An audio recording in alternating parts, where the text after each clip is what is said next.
មជ្ឈមណ្ឌល Prin Honyu គឺជាការអភិវឌ្ឍមួយដែលមានទីតាំងស្ថិតនៅតំបន់ទន្លេបាសាក់រាជធានីភ្នំពេញក្នុងខណ្ឌចំការមនបង្កើតឡើងដោយក្រុមហ៊ុន Prin Honyu Real Estate Group Co Ltd ដែលជាក្រុមហ៊ុនបុតសម្ព័ន្ធរបស់ក្រុមហ៊ុន Prin Holding Group គម្រោងមួយនេះមានប៉មចំនួន2អគារលំនៅឋានកម្ពស់41ជាន់មានកម្ពស់រហូតដល់170ម៉ែត្រនិងអគារការិយាល័យកម្ពស់39ជាន់មានកម្ពស់155.5ម៉ែត្រដែលសរុបនៅលើផ្ទៃដីប្រមាណ140,000ម៉ែត្រការ៉េការអភិវឌ្ឍបានផ្ដល់ជូននូវយានយន្តលំនៅឋានជាច្រើនប្រភេទរួមមានប្រភេទ Studio ប្រភេទ1បន្ទប់គេងប្រភេទ2បន្ទប់គេងនិង Apartment ដែលមាន3បន្ទប់គេងដែលមានទំហំចាប់ពី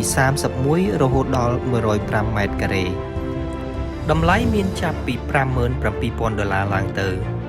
កន្លែងពាណិជ្ជកម្មប្រហែល17,000ម៉ែត្រការ៉េត្រូវបានបែងចែកសម្រាប់ការប្រើប្រាស់ពាណិជ្ជកម្មដែលមានហាងលក់រាយផ្សារទំនើបនិងកន្លែងការិយាល័យអ្នករស់នៅនិងអ្នកជួលមានលទ្ធភាពប្រើប្រាស់សម្ភារៈបរិក្ខារជាច្រើនរួមមានអាងហែលទឹកនៅលើដំបូលកន្លែងហាត់ប្រាណ Sky Bar សាលប្រជុំនិងសួនច្បារនៅលើដំបូលអគារមជ្ឈមណ្ឌល Honyu មានទីតាំងជាយុទ្ធសាស្ត្រស្ថិតនៅទីតាំងសំខាន់ៗដូចជាផ្សារទំនើប Eon 1 វិមានឯករាជ្យនិងព្រះបរមរាជវាំងវាក៏ស្ថិតនៅជិតស្ថានទូតនិងស្ថាប័នរដ្ឋាភិបាលជាច្រើនដែលបង្កើនការទាក់ទាញដល់អតិថិជនទាំងក្នុងស្រុកនិងអន្តរជាតិជម្រើសហិរញ្ញប្បទានកិច្ចសហប្រតិបត្តិការជាមួយស្ថាប័នហិរញ្ញវត្ថុដូចជាធនាគារ Prin បានសម្របសម្រួលការផ្ដល់ប្រាក់កម្ចី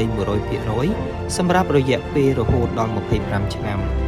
ដែលធ្វើឲ្យការទិញអចលនទ្រព្យកាន់តែមានភាពងាយស្រួលមជ្ឈមណ្ឌល Prin Honyu